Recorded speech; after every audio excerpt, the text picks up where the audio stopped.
So let's kind of recap where we are a little bit. Jesus has arrived in Jerusalem after his long journey to Jerusalem. He's finally arrived about a day or two ago. And every night he stays on the Mount of Olives, and each morning in the day he goes to the temple to teach and generally just cause trouble, pick fights and things like that. All the things Jesus does. So in this chapter, really only two things happen. First, he has this interaction where he notices people giving their offerings in the temple, and he points out the poor widow who gives just a little bit, and then everyone else who's rich giving as well. And he points this out and he comments how the poor widow has given more than everyone else because she's given all that she has. And if you remember the last chapter, in the close of the last chapter, Jesus is criticizing the hypocrisy of the religious leaders, and he specifically mentions how they cheat widows out of their property. So likely this is kind of connected to that last encounter from the last chapter. But the remainder of this chapter, Jesus is talking to his disciples, and he's talking about the future. He's talking about what's going to happen to the world. What's going to happen to the whole earth. That's the remainder of the chapter. And it's all these terrifying things, right? Wars and famines and horrors. Exciting stuff. So this account, this kind of dialogue with him and his disciples is recorded in all three of the Synoptic Gospels. Matthew, Mark, and Luke record this. And it's pretty much the same. There are some details that are a little bit different as some record. Luke records a couple things that the others don't, and Matthew as well. Now, this is not the first time Jesus talked about the end of the world, right? Back a few chapters ago in Luke 17, the Pharisees ask him when the kingdom of God will come. And Jesus talks about the return of the Son of Man and how it will be like the days of Noah or the days of Lot. It'll just kind of come unexpectedly. And he also says how it will be like a bolt of lightning in the sky. It'll be evident to everyone, no matter where you are. And then also on the way to Jerusalem, Jesus has kind of hinted at the fact that he's going to leave and come back. He's told all these parables that are hinting at this. Remember the parables of the tenant farmer, right? How a farmer leases his land owns some land, and he leases it to these tenant farmers, and he comes back later to collect, right? Or the talents, how king gives different talents to his servants, then he goes to a faraway land to be crowned king and then return. He's given all these kind of illustrations. And right before reaching Jerusalem, right when he's coming into the city, he's coming in and he sees the city in a distance and he starts to weep. And he says about Jerusalem, "Before long your enemies will build ramparts against your walls and encircle you and close in on you. They'll crush you to the ground and your children with you." So he's been making these kind of prophetic statements all the way up to now. Now he's in Jerusalem. So I want to spend the rest of the morning just talking about this section where Jesus is talking to his disciples about the future. And the first thing, when I started studying this, of course, all I had was questions at the beginning. So I'm just going to go through the kind of questions that I had and try to lay out some potential answers. So, first question I had was, why is Jesus talking about this now? Why is he talking about this? Why is he talking about the end of the world right now? It seems kind of odd. I mean, he just kind of goes off on this tangent. Disciples are like, wow, these stones look really nice. And then she's like, the temple's going to be destroyed. All the horrors, He just like goes into this really long dialogue about all these terrible things that are going to come around the world. Why? Well, I think at least in part, the answer is that, Jesus is thinking about his mission. Right? He's thinking about why he's come to Jerusalem. And we know that he knows he's about to die. So everything that he's doing is strategic. Nothing is unplanned. Jesus knows exactly what's about to happen. And so the things that you're saying we should pay attention to. It's very important.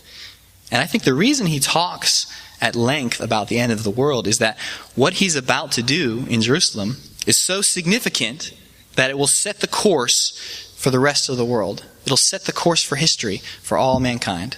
That's how significant what he's about to do is. That's why he's talking about the end. The outcome of the world is about to be determined by his actions in Jerusalem. Our destiny, our fate, is about to be decided. Whatever Jesus does now is going to affect everything. He's telling his disciples, what I'm about to do is going to lead to all this in the end. So, if you know history, during World War II, Nazi Germany occupied and controlled the vast majority of Europe. If you look at the maps, they just were all over. They had a huge stronghold in Europe, covering the continent, really. And on June 6, 1944, the Allies launched Operation Overlord. All right, Operation Overlord was began with these Normandy landings. If you ever seen the movie Saving Private Ryan, you know that they famously recreated this storming of the beaches on June 6th. And it's a powerful movie. But basically what happens is the Allied forces storm the beach, storm Normandy in France. They establish the beachhead, and it cost them a lot, right, to do that. A lot of lives were lost on that day. It's commonly known as D-Day. And it's the single most well-known day of the entire war. Why? Why is that day so famous? Why is it so important? Because the success of that invasion sealed the outcome of the war. It gave the Allied powers a foothold into Europe and allowing them to pour troops and resources into the nation and overwhelm the German forces. So that day sealed the outcome of the war. That day determined that the war would be won by the Allies. Everyone knew after D-Day that the war was over, that they would win eventually. It was just a matter of time. So just like the Normandy landings, just like Operation Overlord, which ultimately decided the outcome of the war, what Jesus does in the next few days in Jerusalem ultimately decides the outcome of history. Our history, mankind, what becomes of us, is about to be decided. That's why Jesus spends so much time talking about the end. Because this is the beginning of the end. He's about to set things in motion that will continue until the day he comes again. I think it's so amazing. Time itself is divided because of Jesus. In 1 month, we'll celebrate 2015 years approximately since Jesus came into our world. And every time anyone records the date, they reference this man, Jesus from Nazareth, who he was and what he did, all because of what is about to happen in Jerusalem. Time itself is divided because of Jesus. It's impossible to overemphasize the importance of the next few days. So that was my first question. Why? Why even talk about all this stuff? And the next question is, what exactly is he talking about? What exactly is he saying? A lot of confusing things, you know. What's the timeline going to be, right? When is all this stuff going to happen? So I think there are 4 specific things we can take away from this text. First is that Jesus is talking about specifically the end of the Jewish nation, right? The whole conversation starts with the disciples commenting on the beautiful stonework of the temple, all the decorations on the walls. And Jesus says, the time is coming when all these things will be completely destroyed. He's referring to the siege of Jerusalem, which happens in 70 AD, about 40 years from this time. Or Titus, who will become the emperor of Rome, conquers the city of Jerusalem and destroys the temple. If you know the history of the temple, the original temple was built by King Solomon 1,000 years earlier. It stood for 400 years, over 400 years, until it was destroyed by the Babylonians. And eventually it was rebuilt. King Herod, who was alive when Jesus was born, did a lot of investment into the temple to rebuild parts of it as well. So this is called the Second Temple. And it stood also for, I think, over 400 years. So some 40 years later, the Roman army invades and destroys the temple again. And with it, the Jewish nation. And Jesus is predicting this event. His disciples are admiring the temple. Jesus knows that in just a few short years, it, along with the Jewish nation, will be conquered. In fact, after this, Israel does not exist anymore as a nation for almost 2,000 years. It's not until after World War II, 1948, that Israel is reestablished as an independent nation. Isn't that amazing? All that time, Jewish people are without a home, without a nation. And Jesus is predicting that event. So that's the first thing, end of the Jewish nation. Second thing, this is not just the end of the Jewish nation, right? Jesus says nations and kingdoms will proclaim war against each other. What nations is he talking about? Non-Jewish nations, the Gentile nations. Our nations. Most of us are Gentiles here, I think. Maybe not. I am. Remember who Luke is writing to. We talked about this a little bit. You know, each of the Gospels has a particular audience in mind. Luke is writing to the Greeks. He's writing to the Gentiles. Right? Remember Matthew and Luke both include an ancestry of Jesus, right? Matthew traces Mary back to Abraham. You know, he's emphasizing that Jesus is a Jewish man. But Luke traces Joseph. And he doesn't go back to Abraham, he goes back to who? Adam. He goes back all the way to the first man. He's emphasizing not just that Jesus is a Jewish man, but that Jesus is a man just like all of us. Luke did that on purpose because he's writing to the Greeks. In verse 24, Luke records something that Jesus says that Matthew and Mark don't record. And it's my favorite verse in the whole chapter, and it's so interesting. I'm going to read it. This is another translation. It says, Jerusalem will be conquered and trampled down by the Gentiles until the age of the Gentiles comes to an end. Wow, that's pretty epic. Sounds like something out of Lord of the Rings. I thought that. And I was like, man, they should use that in a movie sometime. A movie about Gentiles. So, Jesus isn't just predicting the end of the Jewish nation, but of all nations, right? That includes us, all nations. He's talking about the end of the world, right? He's saying that all the nations, all the kingdoms of the earth, all that we've created, it'll all come apart. All the nations of the world will end. The end of the age of the Gentiles. So we have the end of the Jewish nation, end of all the other nations. There's more going on here than that even. Verse 26, Jesus says, the courage of many people will falter because the stability of the very heavens will be broken up. People will be perplexed by the roaring seas and strange tides. Earlier, he says there'll be great earthquakes and famines and epidemics and strange events in the skies. What's going on here? What's that about? It's more than just a breakdown in our systems. It's more than just a breakdown in our governments and institutions. It's a breakdown in nature itself.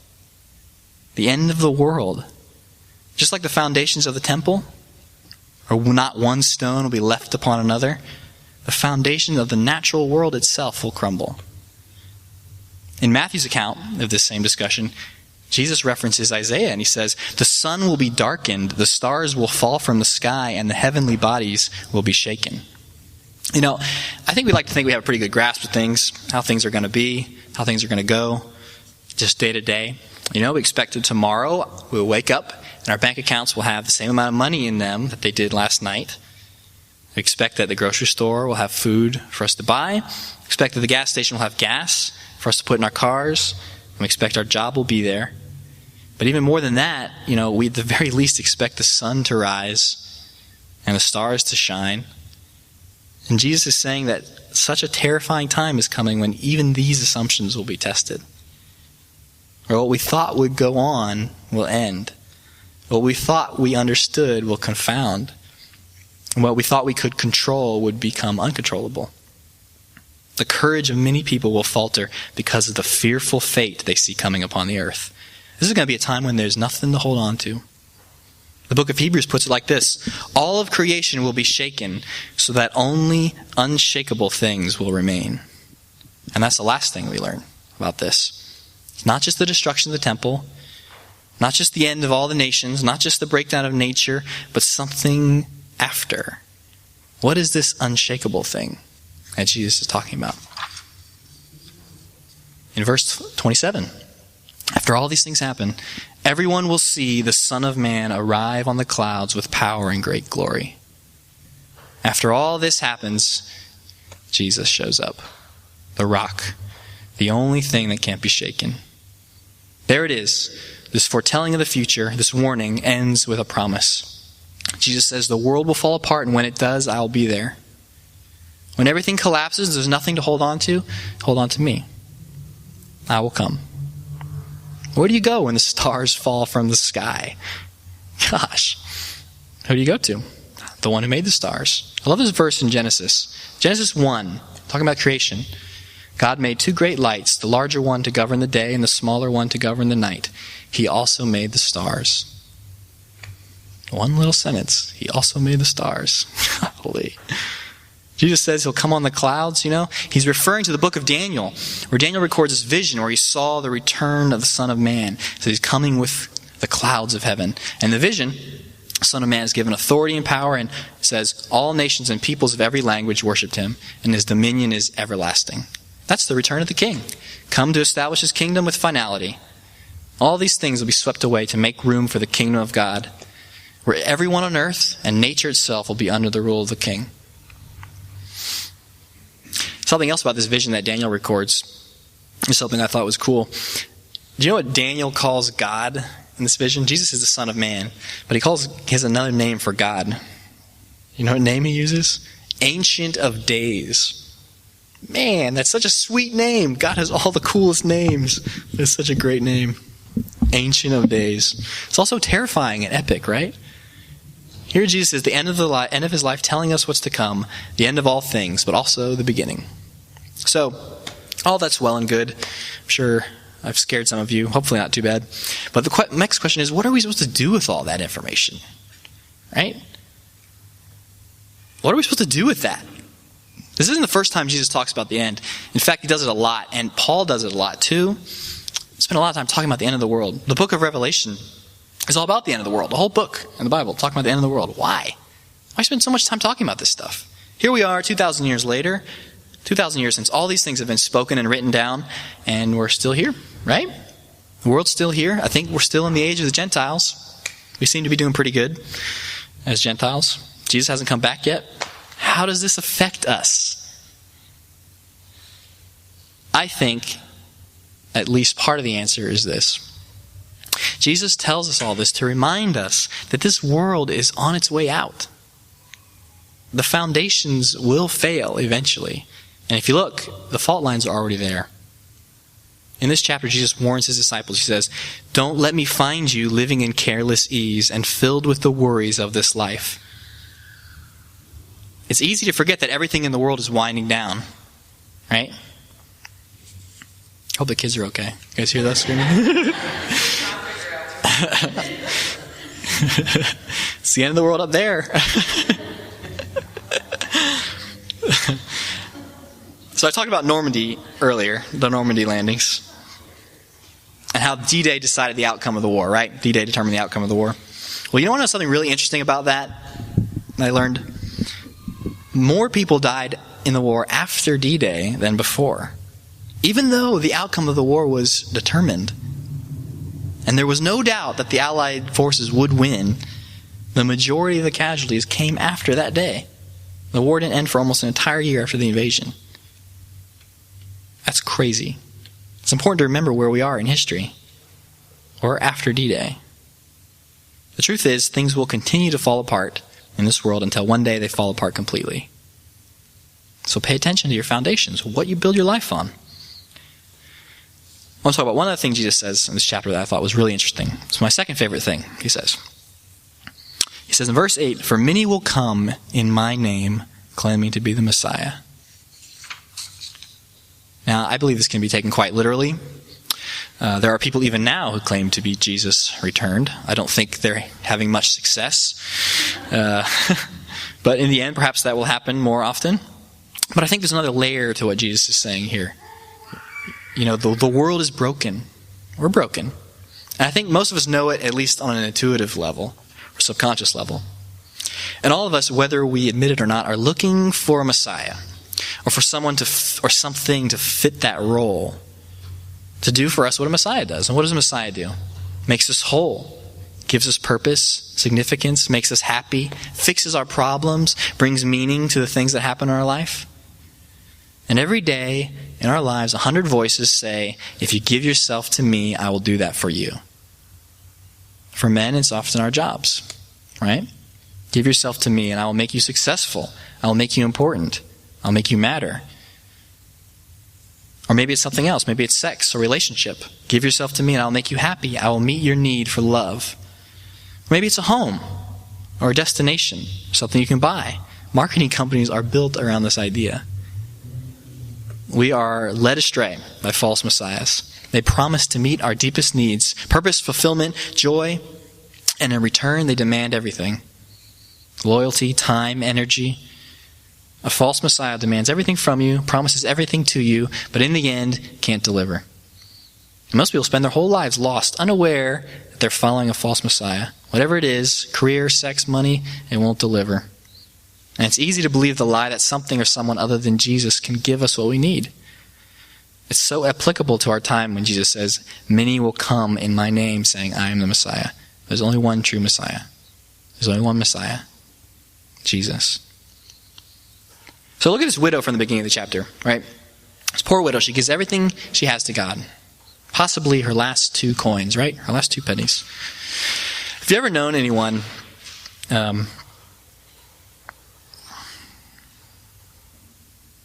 well, you know what? I'm going to skip to this next thing. I'll skip to verse 35. Verse 35, Jesus says, "That day will come upon everyone living on the earth. That's interesting. That day will come upon everyone living on the earth. I think he means us right now. Whether Jesus returns in our lifetime or not, the foundations of the world are already cracking, right? The false Messiah is already here, always calling to us in 100 ways, eager to sell us a lie. But you know what? Jesus gives us such a great promise. When things fall apart, look what he says. Stand straight and look up, for your salvation is near. Where those false messiahs have failed, I will come through for you. What they can only promise, I can deliver. While they take everything from you, I've given everything for you. This promise is so real, so dependable, that Jesus says that when things collapse, it's actually an opportunity for you to be a witness, right? Verse 13, this will be your opportunity to tell them about me. I'll give you this story. A few years ago, I worked in an office, and there was a guy who worked down the hall from me, and he was going through some financial problems. And so I would hear him walking in the hall, and he'd be on the phone talking to debt collectors. And this was not a small amount of money, but days and days this was going on. I think this went on for months, and I would hear him talking to these debt collectors walking in the hall. And you know what struck me about this man? And I remember this. I'll remember this for the rest of my life. What he was doing while this was all going on, he was just living life. Like it was nothing. He's negotiating on the phone with these debt collectors day in and day out, going through all this financial stuff. And he just was okay. He could just walk through it like it was nothing. And I knew that if I were in that position, I would be a wreck. It would destroy my whole life. I would just be a nervous wreck. But somehow he was able to just rise above it. And it impressed me. I'll never forget it. That's the kind of stability that's offered to us with Jesus. We can walk through storms, so much so that people will wonder about us. How are you able to do that? I want to make one observation, and I'll end with this. This will be a fun one. So we're fascinated by the end of the world, right? I am. Maybe you aren't. I think it's very interesting. But I think as a culture, we're fascinated by the end of the world. We have an odd fascination with the apocalypse. Let me give you an example. Right? Think about how many movies now are about the apocalypse, about the end of the world. I looked at a list of all the apocalyptic movies, and it was a pretty long list. And I've seen most of them. Maybe it's just me. I think there's more because they keep making them. But, whether it's zombies, which I think would be awesome, or comments, diseases, pollution, war, lack of resources, something, right? But the movies tell us, in the end, most of us don't make it. Movies are telling us that over and over. And every year, some movies telling us that. Sorry, guys, most of us won't make it.